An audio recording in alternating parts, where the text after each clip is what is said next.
You're listening to Heritage Radio Network.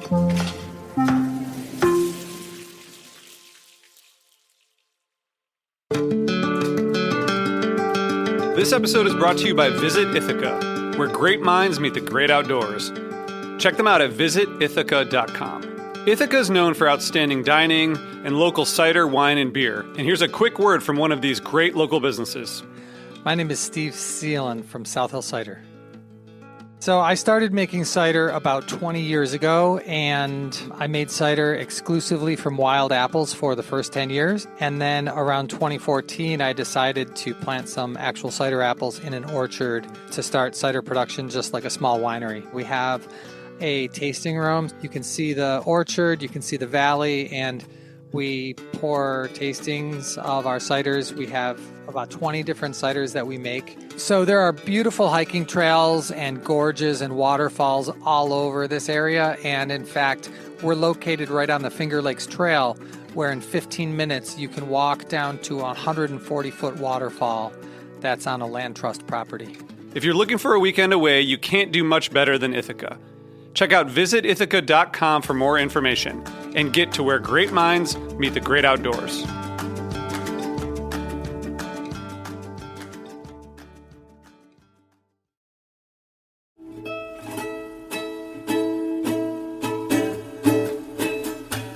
Welcome to Pizza Quest. I'm Peter Reinhardt. I first met Randy Clemens over 20 years ago, back when he was a 17-year-old culinarian on a quest for a lot of things, including bread-making skills and a meaningful career. Over the years, we stayed in touch as he completed his culinary training, published at least 3 books that I know of, including the well-known Sriracha Cookbook, 50 Recipes That Pack a Punch, followed by the Veggie Lovers Sriracha Cookbook, and co-authored a book called The Craft of Stone Brewing Company, Liquid Lore, Epic Recipes, and Unabashed Arrogance. His Amazon bio states that Randy Clemens is a freelance food and drink writer, as well as a professional hedonist. And we're going to explore that in a few minutes. After graduating from the California School of Culinary Arts, Randy went on to dabble in restaurant kitchens, intern at dairy farms and wineries, and generally drift around in the food business. Then he made a major life shift, which we're going to talk about today, and moved to rural Uruguay and start Las Bandurrias, where he does food forest farming and teaches others how to do it. Wow. We spend a lot of time here on Pizza Quest talking about pizza as a symbol of transformation and radical changes. But hey, this is a deep dive into radical transformations.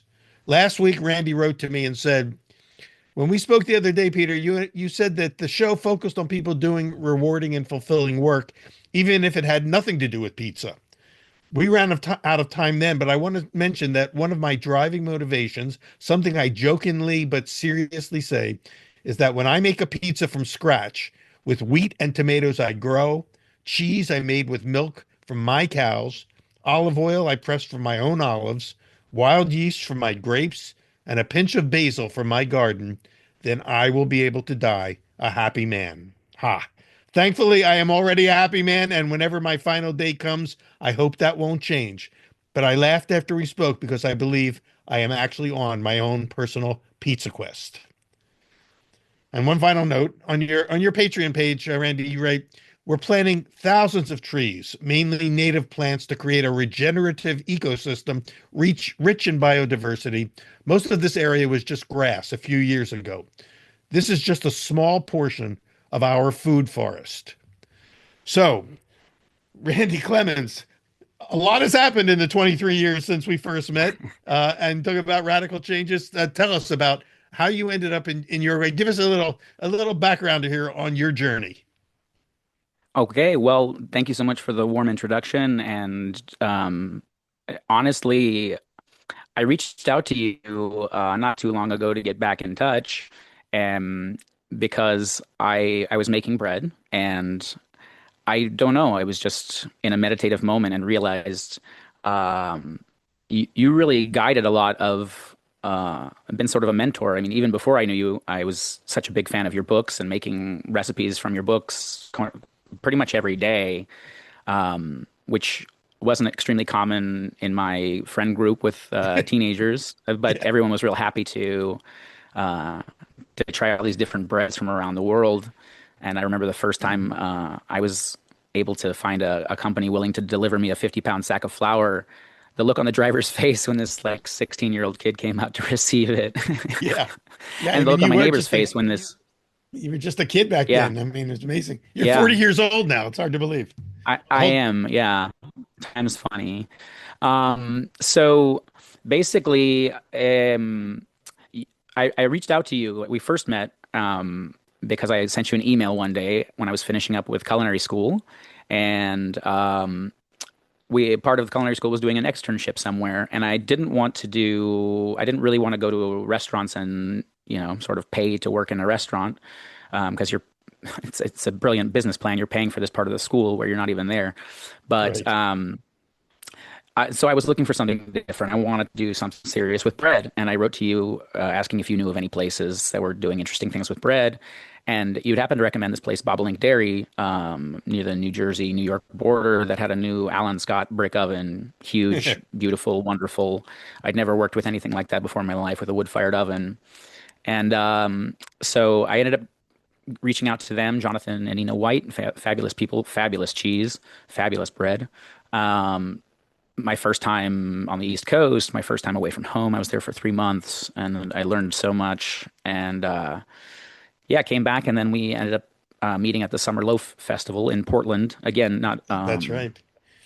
not a tremendously common thing for friends of mine. Like they were, you're flying to Portland for bread? Yeah. For bread. Yeah, that was an early bread festival. That's for sure.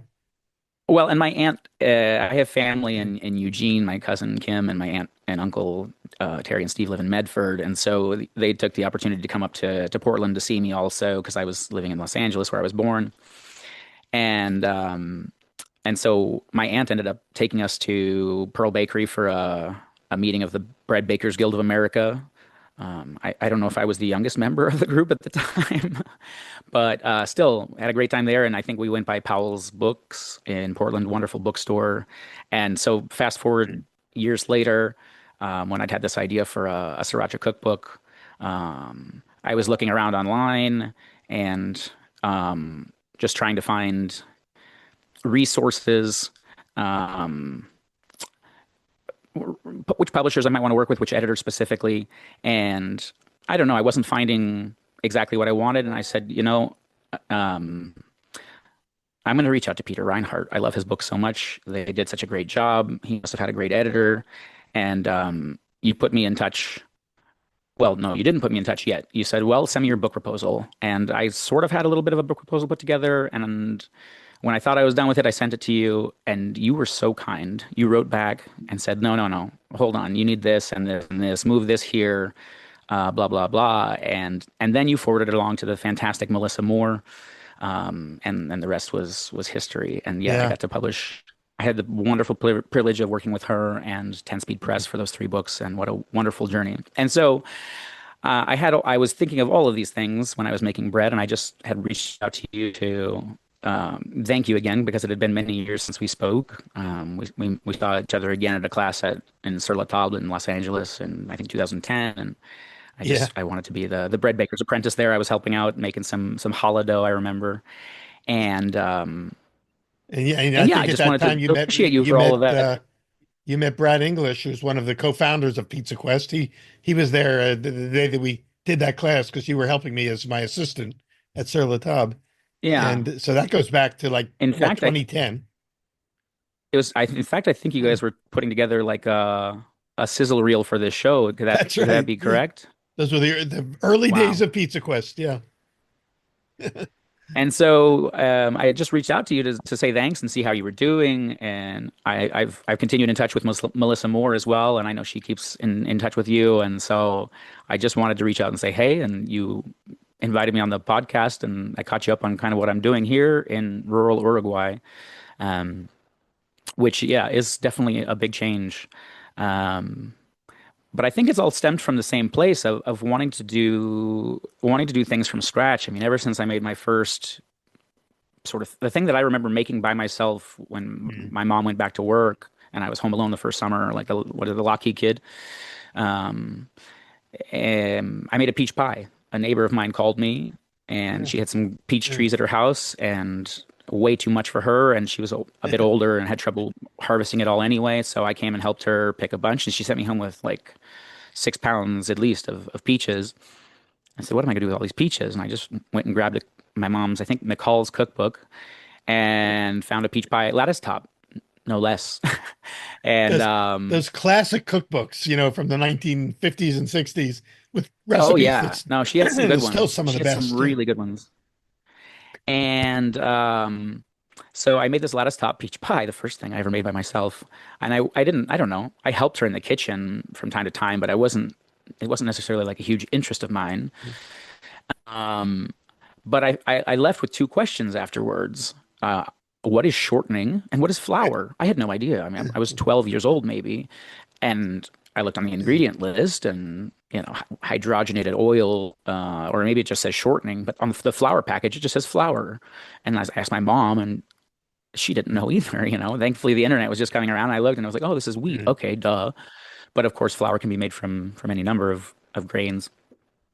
But I just, um, I don't know. I started learning a bit more too about some of the things that were in my house. We drank skim milk until I tasted whole milk at my neighbor's house and began to demand it. But then also finding online that more and more research was showing that whole milk is healthier for you than skim milk, and that butter is healthier than margarine, which was when I was able to show my mom that definitively, according to what I found, she was Yeah. thrilled too because butter tastes so much Right. better. But she was always sort of concerned about health, um, and so anyway, it just started. I started investigating and finding more information, and I was very curious about the what and how and the why, and Alton Brown's Good Food Hmm. was coming out around the same time, which for me was like Bill Nye and Mr. Rogers Right. explaining so well. And I picked up Harold McGee's book On food on and science and cooking. cooking or something like that. Yeah, on food and cooking. And I'm just on food using and it cooking. yesterday myself. Yeah. Yeah, no, and then that wonderful tome you've got behind you there, the Bread Baker's Apprentice, was exactly what I was needing in my life. No pun intended. Yeah. And I didn't know it, but I really, really, really got into bread baking. And so anyway, all of these things just sort of just explaining everything as thoroughly as possible. I mean, down to, the temperatures that favor bacteria and those that favor yeast, and the magic of fermentation is what Yeah. really, I think, hooked me a lot. So it's always sort of, yeah, been a quest to to get to make something as much as possible from scratch, from things around Yeah. me, from things done in a cleaner way too, hopefully. Well, you got pulled down Without a that bunch of same pests and rabbit all that. hole that many of us did. You start with out of personal interest, and before you know it, you're just hungry for more and more and more. Uh, and and then you run into some really great people along the way, the Harold McGee's and the Dan Barbers of the world who are doing what you were just describing, making things from scratch, all born out of this natural curiosity that opens up an endless journey. Well, and the idea that so much of this has been done for so long, and until recently, they were done a certain way without, all sorts of synthetic preservatives there are all sorts of manners for preserving, conserving food all over the world that are there to be discovered, rediscovered, explored. I mean, the art of fermentation is a fantastic book too. I That's a mean, great you book. want to talk about an introduction to all Yeah. sorts of cultural We practices. have had Sandor Katz on Pizza Quest and talked about that book. That's a landmark book. Yeah. Yeah, absolutely. I have the version in Spanish actually right here behind me. There Um, you go. Yeah. But so all of this but somehow led you to Uruguay. Why Uruguay? How did that happen? And what is forest farming? okay, so basically there was a day. So I moved from Los Angeles to New Hampshire in 2015, and I was there for about 2 years, and a major shift for me also, just as far as climate and all that kind of stuff. But I just I was an activist for about 2 years leading up to the 2016 election, and I don't know as I got. I mean, I've always been pretty vocal and pretty rebellious in a healthy way, I'd like to say. Yeah. Um, but I really saw, like they say, how the sausage was made. I really, because New Hampshire, the primaries always start there, and so I don't know. I went to a lot of different events. I mean, protesting everybody. I I wasn't a fan of any of the options. Um, and so, I mean, I don't know. I was trying to make some sort of change. But ultimately, it didn't matter for me who won the 2016 election. I wasn't a fan of how I felt things were going, and so I wanted to explore something different, see about maybe living somewhere else. Mm. And so I There were sort a of lot went of out. people back then, Randy, who were saying, I'm getting out of this country, I'm leaving. But not very few people actually acted on that. But you did. Yeah, I did. Well, I went to see. I went to check it out, and so I ended up selling and donating just about everything I owned and packed everything in my backpack because I saw this as a probably once in a lifetime opportunity that I didn't want to miss to go do like a backpacking journey to sort of clear my Uh, head. I'd never done anything like that before, but I ended up walking from Amsterdam to um, gosh, I forget how to say it in English, but Leuven, close to Brussels, mhm. um, about 300 kilometers in just about a month with everything on my back, finding a place to sleep each night, sometimes in my tent, sometimes a B&B, or sometimes someone would see me with my backpack and ask if I had a place to stay. It was really um, a humanizing experience. I connected a lot with very, very warm people. And but yeah, I spent a few months also doing a few volunteer projects on organic farms. There's a wonderful webpage called Workaway, and that I used to find places to do work exchanges. Basically, someone's working on a project, needs help with something, has a hostel. There's all sorts of things that are listed on this page.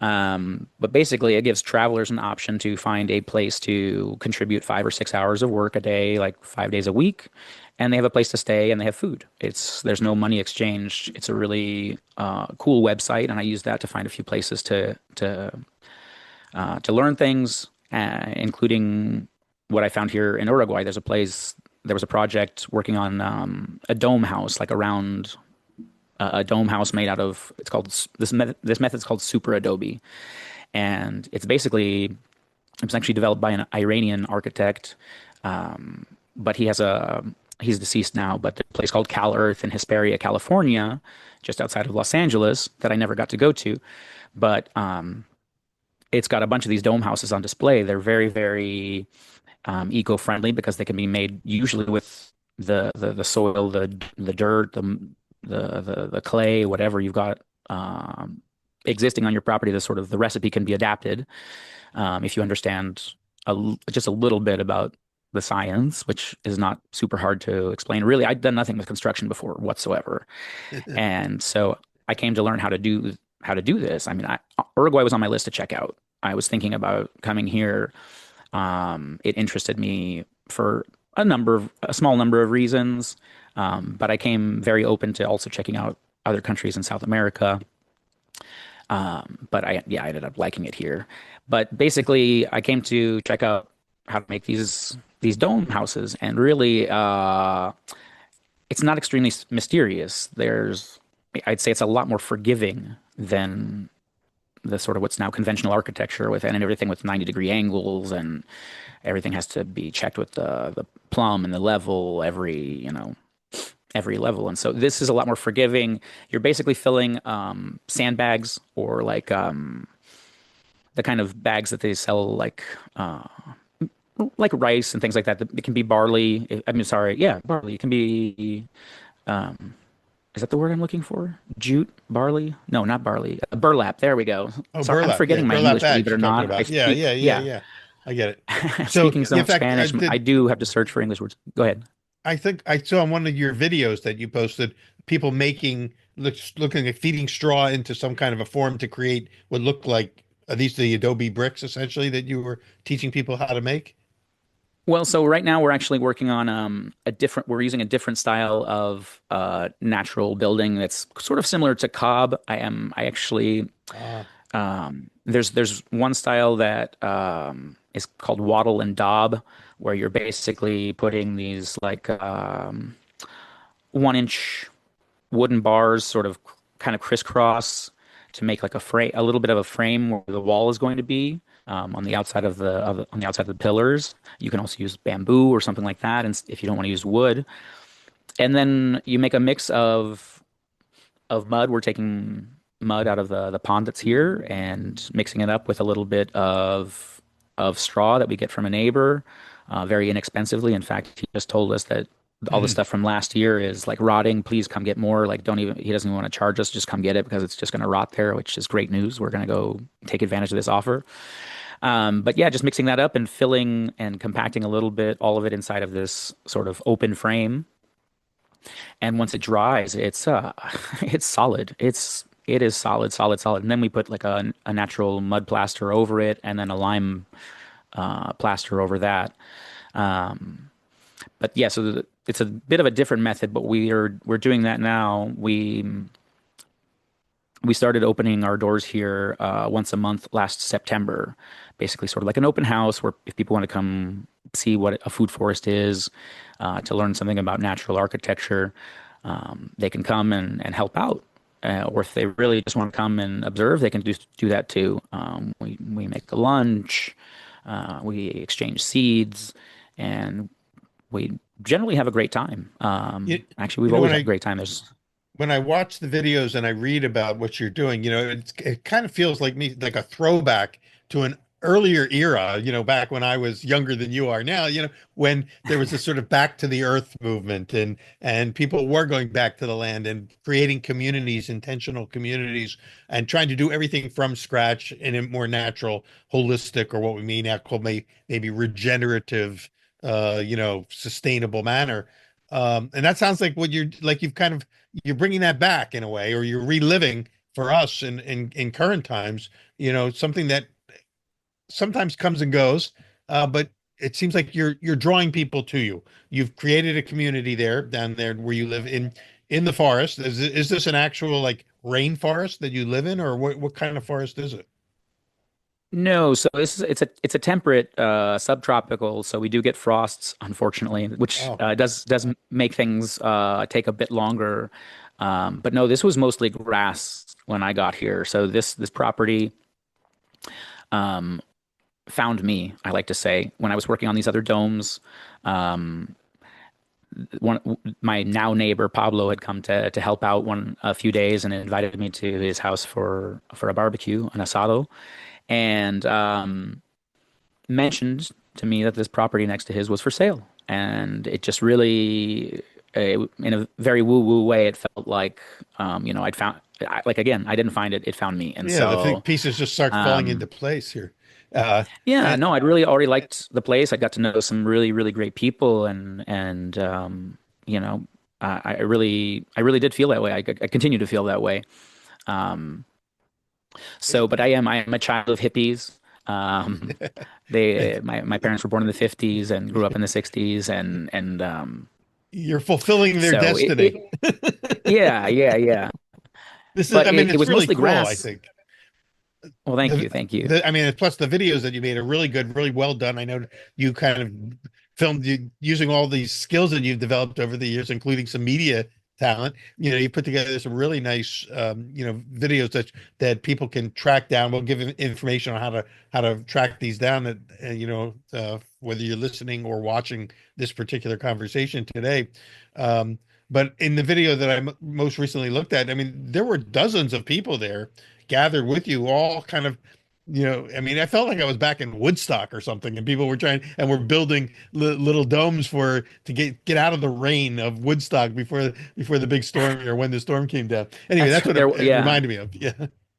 So that video that you're talking about was during the we had a youth let's see, I have to translate it to English. It's like a youth camp out for food sovereignty. There's a national network of heirloom and native seeds, la red de semillas de Uruguay nativas y criollas, something like that. Red Nacional de Semillas Criollas y Nativas, something like that. Anyway, they have a youth camp every year, and youth is a light term there. I mean, it wasn't like Yeah. just a bunch of kids. We did have people coming with kids and stuff like that. Yeah. We had No, about these weren't 90 just people kids. here camping out for the weekend. 90. So yeah, about 90 people, and ranging in ages to people older than us. I mean, it's more to stimulate the return to the countryside, and we've definitely found lots of other people who we're already sort of doing that. There's certainly people here who did that before us, that we're learning, that we continue to learn a lot from. The pandemic definitely got a lot more people here. Specifically, there's a lot of families that have land from their parents or grandparents, but they work in the city, and so there is an aging population here, and so we did. There's quite a few people who during the pandemic started to remember, like, oh, you know what, I have this access to this piece of land in the Uh, countryside. Like, why uh, am I running in this rat race I don't like? Which I'm not criticizing any lifestyles here. it, Everyone's got their own tastes, but for some people they were like, it was sort of the push they needed. right. Maybe, I mean, maybe not the push they didn't want, or but they needed to sort of get them to start reconnecting. Yeah. Kind of And so revitalized interest in getting back to some of these more natural yeah, I ways. Yeah. mean, everyone started making sourdough, right? I mean, it's which is great.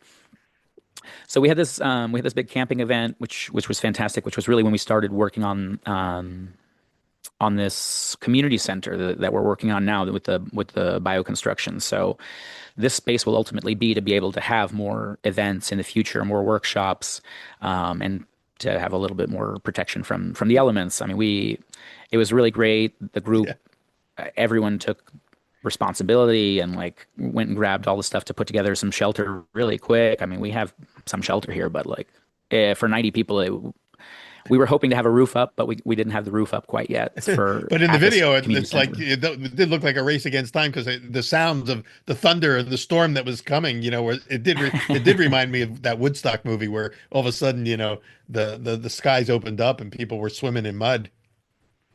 Yeah, no, it was just a few, like really, it was just a few hours. And so this was a 3-day event. The rest of it, like when it cleared up, it cleared up. We had a little bit more rain the next day, but nothing serious. We weren't able to plant everything we wanted to plant.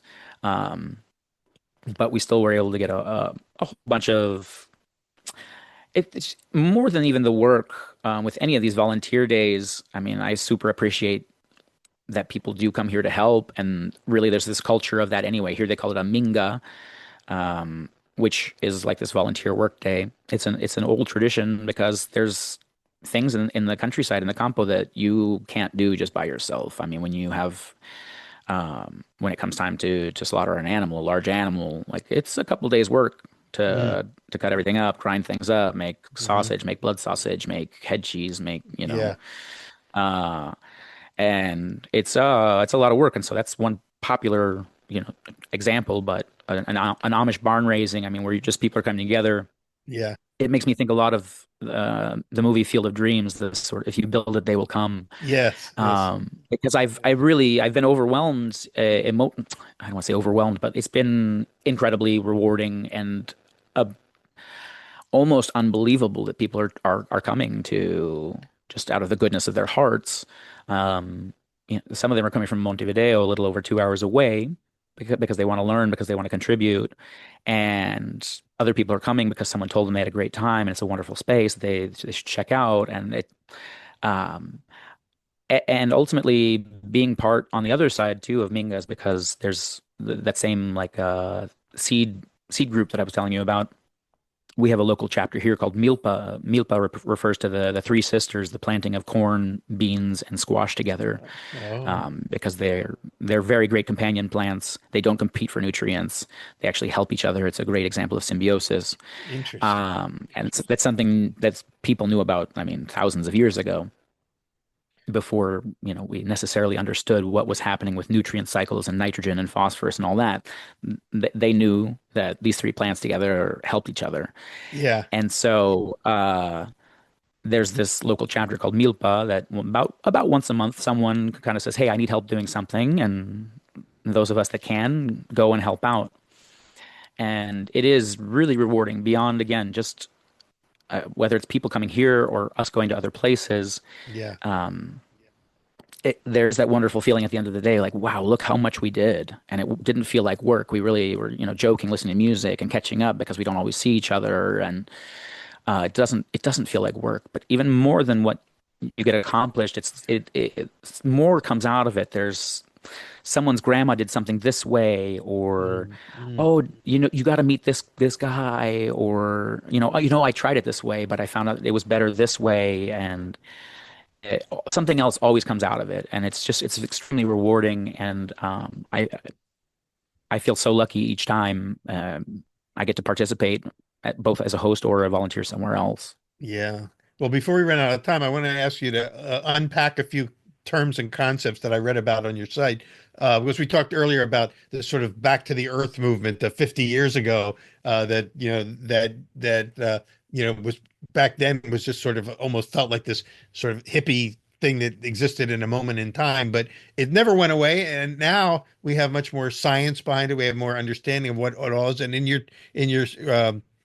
on the website, you used a phrase like this. It says, we're going to host future workshops and events focusing on agroecology, food sovereignty, bioconstruction, syntropic agriculture, and more. Now, those are big, heavy words to describe the back to the earth movement, so to speak. But what does it mean? I mean, what is syntropic agriculture and agroecology?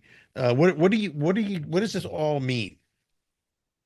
So, syntropic agriculture is essentially, basically, another word for food forestry, which you asked me about several times, and I didn't even start to get to yet. Well, this is kind of It, we want to get to the heart of that. Yeah. in simple words, we're trying to mimic a natural forest, and I keep saying we. There's two wonderful Brazilian women who moved here in 2021, Lorena and Renata, and so we work together along with a few other friends that come here pretty regularly, and basically, we're trying to mimic a natural forest. So we plant very, very densely together. We do make garden, we do make beds, like sort of raised beds, but without wood or Uh-huh. without frames necessarily. We just sort of make these raised beds. And the idea is to mimic as closely as possible a natural forest. So in a natural forest, you do see a lot of trees densely planted. There's different strata within the forest. You have like the canopy, you have the understory, you have herbs, you have shrubs, you've got ground cover, you've got hopefully got some sort of fungal layer. Yeah. Excuse me. And so we're trying to sort of make that all happen. Very important is ground cover using organic material. So in a forest, you would see all sorts of things on the ground, composting naturally, leaves, broken branches, animal feces, Mm. ashes if there's been fire, or there's all sorts of things that are minerals and things that break down and continually cycle nutrients. The larger trees are pulling nutrients up from farther down in the ground. When those things fall to the ground, they then compost in place, and those nutrients become available to plants that have much shallower roots, where maybe that topsoil has already been sort of used up. It doesn't have a lot of those nutrients available to it, or there's not plants there, so there's some erosion happening, and we're losing topsoil. Well, when you start leaving that organic material on the ground, like they call it chop and drop a lot of times, composting, which Uh-huh. works a lot better for me. I was doing compost piles, and man, it's a lot of work. I Yeah. like what sold me, I think, more than anything on this was the ability to leave it all there. It's yeah, like a And so forest there's bed. yeah, and so there's a little bit more intensive pruning too, because both to generate organic material, because more than anything, we're trying to generate a healthy ecosystem in the soil. So we want to protect the soil and the mechanisms of the soil. So using organic material is essential for that. It helps prevent erosion. It helps keep humidity in the soil, and it is composting and breaking down into nutrients Yeah, to I the think other you plants just that we need. you basically fleshed out for me another quote that I saw on the site, which is, "We're planting thousands of trees, mainly native plants, to create a regenerative ecosystem rich in biodiversity. Most of this area was just grass a few years ago. So essentially, you're creating Yeah, a, this beautiful ecosystem that is regenerative. It supports itself. You can grow things that don't compete, and you leave the this piece of land in better shape than you found it." that's the idea, and to not be, dependent and buying things from outside as much as possible. I mean, we're really trying to accelerate a natural process. We're not trying to reinvent the wheel. We do prune pretty frequently, very heavily, to leave more organic material to, again, to accelerate this process. But also, we plant a lot of trees that are they're called service trees. They're ultimately trees that have a cycle that they're going to complete. So Mm, eucalyptus is one of them. mm. Um, but there are others. There's some natives. There's one called Rama Negra, which I'm a big fan of. In English, it's Argentine senna. Senna corymbosa is the scientific name. It's leguminous, so it fixes nitrogen, which is what plants crave. We really like nitrogen for growth, but it's a native plant. Grows relatively quickly, gives flowers and seeds its first year. The seeds have a very high rate of germination, so we've really started shifting a lot towards that. But a lot of these, like the eucalyptus, for example, we will be using some of that also for firewood. But the idea is to come in and cut a lot of that back because it regrows. It's called coppicing when you can cut it down basically very, very, very not close to the ground, but you can cut down 50% of the tree, and it's going to send up or more, and it's going to send up more shoots the next year. Wow. So Oh, you can keep using that for firewood, to leave that to decompose. But ultimately, it's providing some shade and some protection, and has a tremendous root that goes really deep down and helps break up compacted soil, which is one wow. problem we had here.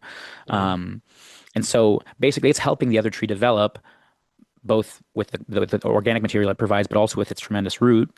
And then after X years, when we don't need that eucalyptus because the other tree that we actually wanted next to it, the citrus or the pecan or whatever like Uh-huh. that, the eucalyptus goes bye bye. The eucalyptus has And basically paved the way it's a for it's a another kind of service tree, tree. they call it. Yeah, yeah. Wow. Yeah, Wow. Talk about companion planting. Well, again, before we run out of time, I know some of the people are listening because what you're describing is something that is appealing and attractive to a lot of people who want to know more about what you've been learning on your own journey here. How can people tap into your site? Let's give some links and ways for them to connect with you, and then we'll also post some of that on the Heritage Radio posting on our page there, and on my Pizza Quest page. We'll post these links. But let's talk about some of the ways that immediately, if people want to follow up on this, what's the best site or website for them to use? sure. I think we just lost connectivity there for a second. We were talking to Uruguay. We went pretty good for a while. Now all of a sudden, I think we've hit a wall. So we've lost Randy for a second, but he'll be back on. I think it'll reconnect in a second. Las Here he is. Las Bandurrias Food. Let me You could repeat find us that. on La Bandurrias. It's Bandurrias, correct? La correct Bandurrias. Las So Bandurrias. Las Bandurrias. They can just basically do a Google search to Las Bandurrias probably and get to you, right? Yeah, and Food forest. most of the accounts are at lasbandurrias.uy or Uruguay. But we UI for share videos Uruguay. there. We do have a Patreon page if Ah, anyone is interested in yeah. adopting a tree or dedicating a tree to someone's honor or memory. Those are some of the options that we have there. But ultimately, we don't want to paywall any information. Honestly, we think this is really important information if people who care about the environment and are interested in doing something different. And so we really felt it was important to share our experiences as well, and to try and make something else available to people. Right now, we're recording in English. We hope to do some stuff in Spanish as well in the next few months. Great. Yeah. And maybe in the future, the ladies can do something in Portuguese. But Yeah, because you've got a huge audience closer to the land there that can, if they can hear it in their language. yeah, absolutely. Yeah, Well, just Bandurrias well, or on this is great. the So Patreon page basically, again. if you're listening and you want to find out more about this, go to Los Bandurrias Food Forest, and track down the Patreon page and other ways you can support it by picking up maybe a different kind of subscription at different levels if you want to get deep into it. But there's also the free information that you offer through the Patreon site. Yeah. No, And we put nothing behind the paywall. So even if you sign up as a free user on Patreon, it helps us get more visibility. But we're not putting exactly. anything as a locked post. It's not in our interest really. Like we want to share this, but And then you're anyway, also people want to support, probably helps us buy more trees and helps us do more things. and you'll also be hosting events that people who want to jump on a plane and come down there and and work with you can follow up and learn how to do some of these things that you went from learning how to make a Betty Crocker or cake as a kid to learning how to make your own bricks and mortar and build domes and reforest a piece of grassland. It's an incredible journey. You've come a long way in these 20 plus years since we first connected. But let me go back to the beginning of our conversation. Have you been making your own pizzas from ingredients that you're growing yourself and cheese that you're making yourself? Well, so no, I'm not quite there yet. I've got a mother. I've got a sourdough mother that I started from my grapes. I have made tomato sauce with tomatoes. I made mozzarella one time, just a little bit with some of the milk. But I do have some cows with a neighbor of mine. Um, I don't work the Brazilian ladies aren't interested at this point at working with cows, which is fine. I work with another neighbor who knows a lot about cows. He was born on a dairy farm, so I've been learning a lot there as well. But yeah, I haven't. I still have some more time, and I haven't planted wheat yet. But I would say, yeah, I would say the next couple of years, Yeah. this pizza quest will be Well, this said realized. it's inevitable because you have this insatiable curiosity and drive to want to be able to kind of make Guilty. anything that you can conceive of in your mind to actually manifest it, by growing it from the earth. And that's kind of for me the most exciting part of this journey that you're on. So for you, a pizza quest is again, it's a metaphor as just as it is for us of something much bigger than pizza, but that pizza can kind of encapsulate. So and I expect that over the next few years, being also a writer, that there's got to be some kind of a book coming out of this journey that you've been on. Oh, maybe. I imagine something will come out, but for the time being, yeah, I've got lots of trees to plant. But I Yeah, you got imagine hands full. winters can be long here, so I imagine something someday That's will what come I'm out. Yeah. thinking. Yeah, sooner or later there's going to be a time when you go, "Hey, I got time on my hand, nothing to build right at this moment. I might as well write a book." But you got a great story to Oh, tell, is what I'm saying. that sounds And nice. and it's a story that I think is timely. A lot of people want to hear about how they can, well, I'll just use one of the terms that we've been using, regenerate this planet that we've been despoiling in so many ways, everywhere else. And here you have now are building, a center and a community of people around it that are dedicated to trying to be a model for how to do that. So I congratulations on that. And I'm just really thrilled that, we've been able to stay in touch and can follow your journey. Well, thank you so much.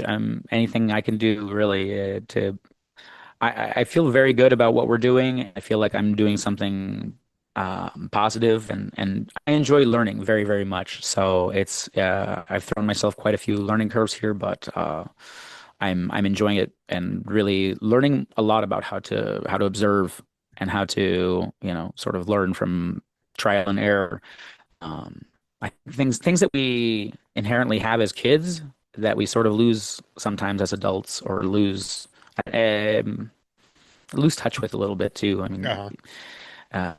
gut feelings, trying new things, doing art without beating yourself up if it doesn't turn out great. Like, so many things that we lose, I think, with the seriousness of school and work and Yeah. family and important things. But I don't know. Sometimes I think it's important to reconnect and not be afraid to get dirty and not be afraid to play in the mud and uh, yeah.